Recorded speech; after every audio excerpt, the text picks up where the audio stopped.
रिश्तों की डोर भाग 9 Hindi novel. Good morning, have a great day.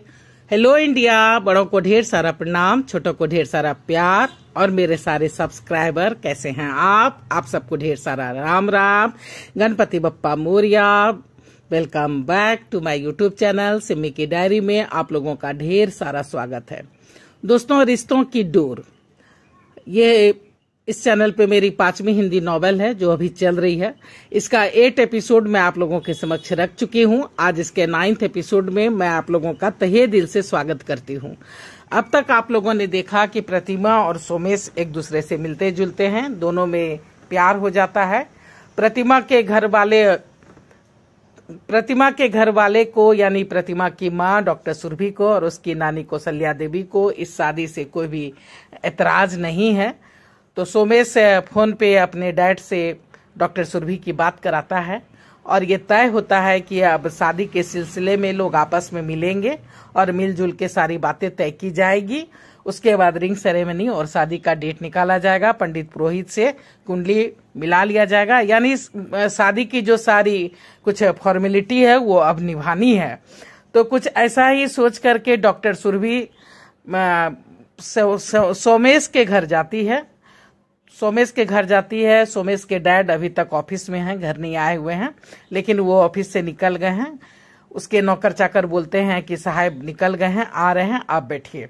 Doctor Surabhi सोफे पे बैठ जाती है और एक मैगजीन देखने लगती है। 10 मिनट के इंतजार के बाद ही सोमेश के डैड आ जाते हैं और पीछे से बोलते हैं कि आप आ गई हैं, कहीं मैं ज्यादा लेट तो नहीं हो गया। डॉक्टर सुरभि आवाज सुन के जब पलटती है तो दंग रह जाती है। दोनों एक दूसरे को एकटक निहारते रहते हैं और डॉक्टर सुरभि बेहोश होकर गिर जाती है। शैलेश डॉक्टर सुरभि को गोद में लेके छत के ऊपर अपने बेडरूम में आ जाते हैं और उसके ऊपर पानी के छींटे उटे मारते हैं ताकि उसे होश में लाते हैं और सारे नौकर चाकर को हिदायत देते हैं कि कोई ऊपर नहीं आएगा। जब डॉक्टर सुरभि को होश आता है तो दोनों गले लग करके फुट फुट के रोने लगते हैं। दरअसल बातें ये होती है कि शैलेश और डॉक्टर सुरभि हस्बैंड वाइफ है, दोनों के बीच तलाक हो चुका है। तो प्रतिमा और सोमेश एक दूसरे के भाई बन निकल जाते हैं। अब तो काफी मुसीबत हो गई, रिश्तों की डोर उलझ गई। दोनों माता पिता काफी रो रहे हैं, चीख रहे हैं, चिल्ला रहे हैं, अब क्या करे क्या ना करे। तो कुछ समझ में इन लोगों को नहीं आ रही है। दोनों आपस में बातचीत कर रहे हैं कि किसी तरह से समस्या का समाधान किया जाए, पर डॉक्टर सुरभि इस को झेल नहीं पाती है इस हादसे को और फिर से बेहोश हो जाती है।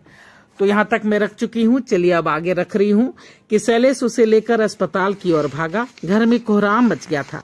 सुरभि के लाए सारे तोहफे ज्यों क्यों त्यों पड़े हुए थे। घर के सारे नौकर चाकर परेशान थे कि आखिर बात क्या है, ये लेडीज कौन है, साहब से क्या रिश्ता है, इस तरह से अचानक बीमार क्यों पड़ गई। समूह के दिमाग में बस एक ही सवाल घूम रहा था। ये तो खैर थी कि सुरभि का ड्राइवर जो कि ऑफिस का ड्राइवर था उसे चाबी देके चला गया था, वरना बात उसके ऑफिस और घर तक भी पहुंच जाती। शैलेश डॉक्टर सुरभि को एक अच्छे से हॉस्पिटल में ले जाके एडमिट कराता है। उसे सचमुच में अटैक आया था। शाम तक स्थिति काफी नाजुक बनी रहती है। रात के 7 बजे जाके परिस्थिति में थोड़ा सा सुधार आता है और तब जाकर के सुरभि को होश आता है। जब तक सुरभि को होश नहीं आया शैलेश उसके पास ही रहा। उसके होश में आने के बाद ही वह घर जा पाया था। शैलेश कोई भी रिस्क नहीं लेना चाहता था, इसलिए हॉस्पिटल सुरभि की गाड़ी में ही सुरभि को लाया था और वापसी में जब सुरभि होश में आ गई तो गाड़ी का चाबी उसे थमा दी थी, फिर खुद टैक्सी लेकर के अपने घर पहुंचा था। डॉक्टर सुरभि जब होश में आ गई तब स्टाफ को अपने घर का नंबर बताया और तब हॉस्पिटल के स्टाफ ने डॉक्टर सुरभि के घर में फोन किया था। इधर सुरभि के घर पे दोनों नानी और नतनी प्रतिमा दोनों परेशान थे। सुरभि का कुछ भी पता नहीं चल रहा था कि सुरभि आखिर सवेरे से गई, अभी तक घर क्यों नहीं आई, गई तो गई कहाँ। दोनों परेशान हो रही थी। शैलेश के घर का नाम और पता दोनों में से किसी को नहीं पता था, क्योंकि जो कार्ड सोमेश दे के गया था वो दोनों कार्ड डॉक्टर सुरभि जाते समय अपने बैग में डाल के चली गई थी।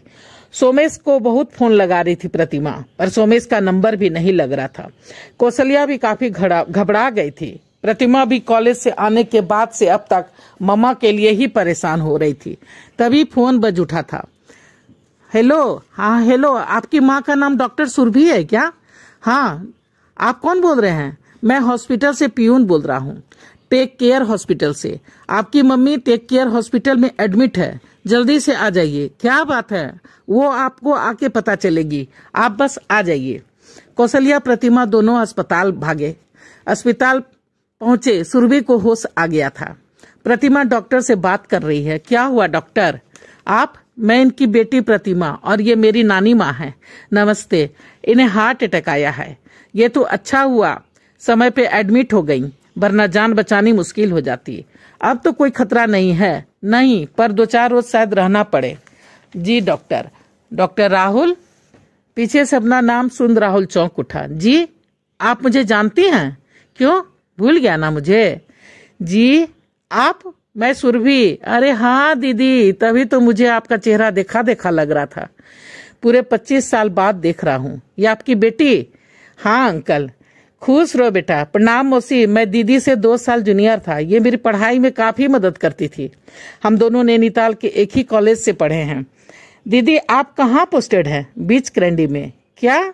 इसका मतलब वो सुरभि सक्सेना आप ही हैं, जिसके लोग गुणगान करते नहीं थकते। अरे नहीं रे, ऐसी कोई बात नहीं है। अच्छा, अब आप आराम कीजिए, ज्यादा बातचीत अभी नहीं हो सकती। मैं चलता हूँ, थोड़ी देर में आता हूँ। प्रतिमा कौशल्या चुप रही। इस वक्त कुछ भी पूछना मुनासिब नहीं था। जैसे तैसे 2 दिन कटे। 2 दिन के बाद डॉक्टर सुरभि हॉस्पिटल से डिस्चार्ज हो गई थी। डॉक्टर सुरभि हॉस्पिटल से डिस्चार्ज होकर के वापस अपने घर आ गई थी। 1-2 दिन और बीत गए थे। दोपहर का वक्त था। प्रतिमा कॉलेज गई हुई थी। सुरभि और कौशल्या घर में अकेली थी। तभी कौशल्या पूछती है, ऐसी क्या बात हो गई सोमेश के घर कि तुम्हें अटैक तक आ गया? आखिर बात क्या है? उसे क्या छुपा रही हो? सुरभि फूट फूट के रो पड़ी।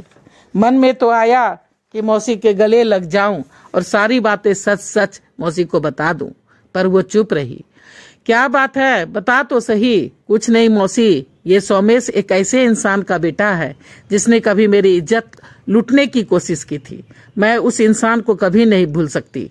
मैं उस घर में प्रतिमा को नहीं भेज सकती मौसी। वो अच्छा इंसान नहीं है। मैं सारी चीजें वहीं फेंक आई हूँ। ये रिश्ता नहीं हो सकता, कभी भी नहीं हो सकता। पर इसमें सोमेश की क्या गलती है? उसे अभी भी शर्म नहीं आई मौसी। इस उम्र में भी वो उस बात को नहीं भूला है। मेरे साथ गंदी गंदी बातें कर रहा था। मेरी काफी बेइज्जती की उसने। कहा अब तो आप समधन बन रही हैं हमारी, अब तो हमारे मजे ही मजे होंगे। और न जाने क्या क्या बकता रहा। ये सब सुनकर मैं तैस में आ गई और बेहोश हो गई। सुरभि मौसी को झूठी कहानी सुना करके फिर से रो पड़ी। अब चुप भी हो जाओ, हम रिश्ता नहीं करेंगे। पर प्रतिमा को क्या कहूंगी मौसी? उसे मैं समझा दूंगी, पर पता नहीं उसे कैसा लगेगा। वो मानेगी भी या नहीं? कुछ भी नहीं लगेगा मम्मी। पीछे से प्रतिमा की आवाज सुन दोनों चौंक पड़ी। मैंने सब सुन लिया है। जो आदमी मेरी मम्मी की जिंदगी बर्बाद करना चाहता हो, मैं उस घर में नहीं जा सकती। पर बेटा सोमेश बहुत अच्छा लड़का है, उसमें कोई अवगुण नहीं है। तभी नानी माँ बोल पड़ी। अवगुण मेरी मम्मी में भी नहीं है नानी माँ, पर उसके बाप में तो है। मुझे सोचने का वक्त चाहिए। वो शादी को जबरदस्ती करना चाह रहा है। वो तो कहता है कि शादी तो होके ही रहेगी। मैं अपने बेटे को बहुत चाहता हूँ। उसकी खुशी में ही मेरी खुशी है। दुनिया के किसी भी कोने में छुप जाओ, पर प्रतिमा तो मेरे घर की बहू बन के रहेगी। फिर सोमेश से क्या कहोगी? वो विश्वास करेगा क्या तुम लोगों की बातों पर? अच्छा, ऐसा कहा उन्होंने?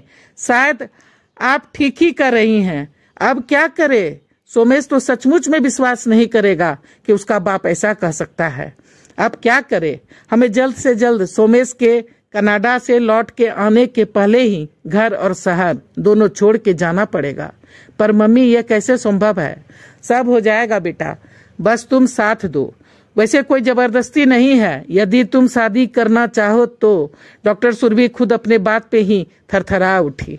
नहीं मम्मी, जिस इंसान की मैं इज्जत नहीं कर सकती, उसे ससुर और बाप की नजर से कैसे देख पाऊंगी? पर बेटा, सोमेश बहुत अच्छा लड़का है। तभी नानी माँ बोल पड़ी। उससे क्या कहोगी? कुछ नहीं कहूंगी उसे। प्रतिमा ऊपर अपने कमरे में चली गई। फिर फूट फूट कर ढेरों देर तक रोती रही। उसके बाद उसने सोमेश के सारे फोटो फाड़ के डस्टबिन में डाल दिए और उसमें आग लगा दी। तभी फोन बज उठा। फोन सोमेश का ही था। प्रतिमा ने फोन को यूं पटका कि वो टुकड़े टुकड़े हो गया। उसने सिम कार्ड भी निकाले और उसके भी टुकड़े टुकड़े कर दिए। 2 दिन फिर काफी खामोशी में बिता। फिर सुरभि ने अस्पताल से अपना ट्रांसफर शिमला करवा लिया। सभी उसके इस अचानक फैसले से दंग थे, पर उसने अपने होठ सील रखे थे। सभी उसके जाने से काफी परेशान थे, उसे रोक रहे थे, पर उसने किसी की नहीं सुनी थी। साफ साफ कह दिया था, अगर आप लोग मुझे जिंदा देखना चाहते हैं तो मेरी बातें मान लें, मुझे जाने दे और मुझसे कुछ भी नहीं पूछे। अपना घर भी उसने बेच दिया था, अपना अकाउंट्स भी शिमला ट्रांसफर करवा लिया था डॉक्टर सुरभि ने। और फिर 10 दिन के अंदर ही प्रतिमा, कौशल्या और डॉक्टर सुरभि तीनों शिमला शिफ्ट कर गए थे। प्रतिमा का एडमिशन भी यहाँ हो गया था। सुरभि अस्पताल के नजदीक ही एक सुंदर सा मकान खरीद कर उसमें शिफ्ट कर गई थी। अब तीनों बिल्कुल चुप से हो गए थे, तीनों की जिंदगी जैसे स्थिर सी हो गई थी। इधर शैलेश ने नौकरों को सख्त हिदायत दे रखी थी कि उस दिन का जिक्र कोई भी सोमेश के सामने नहीं करेगा, वरना नौकरी तो जाएगी ही, जान से भी हाथ धोना पड़ सकता है। नौकर डर गए थे, समझ गए थे कोई बहुत बड़ी राज है, कुछ न कुछ बात तो जरूर है, पर चुप रहने में ही भलाई है, इसलिए सभी चुप से रह गए थे। शैलेश ने सुरभि के लाए सारे सामान दूर भिखारियों में बंटवा दिए थे।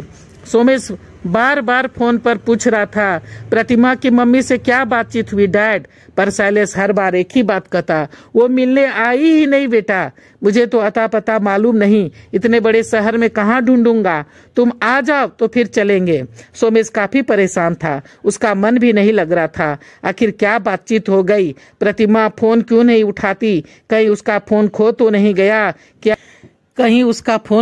नहीं गया? क्या हुआ होगा? ढेरों सवाल सोमेश के दिमाग में छाए रहते। एक अनहोनी डर उसके दिलो दिमाग पर छाया हुआ था। काम में बिल्कुल मन नहीं लग रहा था, पर काम की वजह से उसका रुकना भी जरूरी था। तो देखिए दोस्तों, कैसा लगता है रिश्तों की डोर उलझ गई है। क्या प्रतिमा और सोमेश भाई बहन हैं? तो अब आगे क्या होगा? जिंदगी बिल्कुल उलझ सी गई है।